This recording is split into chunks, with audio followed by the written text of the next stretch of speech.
গত কয়েকদিন আগে মোমেন শাহীতে একজন বাউলের চুল দাড়ি কেটে দিয়েছে কিছু জুব্বা পরা দাড়িওয়ালা টুপিওয়ালা মানুষ।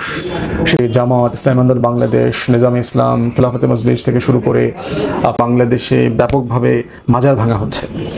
এবং কয়দিন পরপরই দেখবেন আপনার এই যে কিশোরগঞ্জে কোথাও একটা মানুষকে পোড়ায় মারা হয়েছে, কবর থেকে তুলে এনে, তারপরে গাজীপুর, ঠাকুরগাঁও, কুমিল্লা বিভিন্ন জায়গায় টাকায় যে কিছু মাজার টাকা ভেঙেছে। গত কয়েকদিন আগে মোমেন শাহীতে একজন বাউলের চুল দাড়ি কেটে দিয়েছে কিছু জুব্বা পরা দাড়িওয়ালা টুপিওয়ালা মানুষ, সেগুলোর ভিডিও আসছে। ন্যারেটিভ, সেই ন্যারেটিভের ওখানে একটা জিনিস আমার পার্টিকুলারলি মনে আছে যে সেখানে র্যান্ড কর্পোরেশনের রিপোর্টে বলা হচ্ছে যে সুফি ইসলাম যেটা আছে, যারা নন পলিটিক্যাল, যারা লিবারাল, এই সুফি ইসলামটাকে আমাদেরকে প্রমোট করতে হবে এবং আমরা তাদের সাথে খুব অ্যাক্টিভলি কাজ করতে পারবো।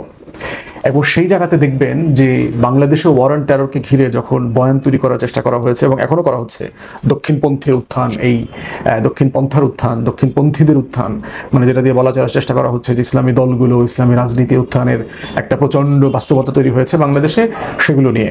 তো সেই জায়গাতে দেখবেন যে নতুন যে ন্যারেটিভ বয়ান তৈরি করা হচ্ছে যে কিসের ভিত্তিতে, যখন বলা হচ্ছে দক্ষিণ পন্থার উত্থান হচ্ছে, সেটা কোন কোন উপকরণের উপরে ভিত্তি করে এই কথাটা বলা হয়। প্রথম উপকরণ হচ্ছে যে জামাত, ইসলামী আন্দোলন বাংলাদেশ, চরমোনাই, ইসলামী ঐক্যজোট, খেলাফতে মজলিস, হেফাজতে ইসলাম থেকে শুরু করে এই বিভিন্ন রাজনৈতিক দল এবং প্ল্যাটফর্ম গত এক বছরে অনেকগুলা মিছিল, সমাবেশ, মহাসমাবেশ, অনেক কিছু করেছে। তো ভিজিবলি সোহরাওয়ার্দী উদ্যানে এই যে বিশাল সমাবেশ করা, এটার মধ্য দিয়ে বোঝানোর চেষ্টা করা হচ্ছে তারা, তাদের উত্থান হচ্ছে। দ্বিতীয়ত হচ্ছে তাদের রাজনীতিতে অনেক অ্যাসার্টিভ ভূমিকা।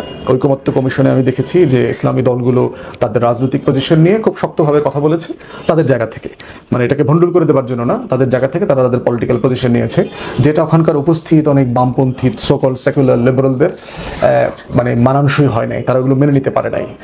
তৃতীয় উপকরণ হচ্ছে যে আপনার অনেক রাজনৈতিক দল ইদানিং একটা বলয় তৈরি করার চেষ্টা করছে যে জামাত, ইসলামী আন্দোলন বাংলাদেশ, নিজামে ইসলাম, খেলাফতে মজলিস থেকে শুরু করে আপনার 7টা দলের একটা যুগপৎ কর্মসূচির আন্দোলন তারা এখন করছে বিভিন্ন যৌক্তিক কিছু দাবি দেওয়া নিয়ে। সেটার উপর ভিত্তি করে একটা উপকরণ আকারে এগুলোকে দেখা হচ্ছে। আর একটা উপকরণ হিসেবে তারা বলছে যে গত বছর থেকে সারা বাংলাদেশে অনেক বাউলের অথবা অনেক পীরের দরগায় আপনার যে মাজার ছিল, খানকা ছিল, দরগা ছিল, এগুলো ভেঙে বুলডোজ করে দিয়েছে।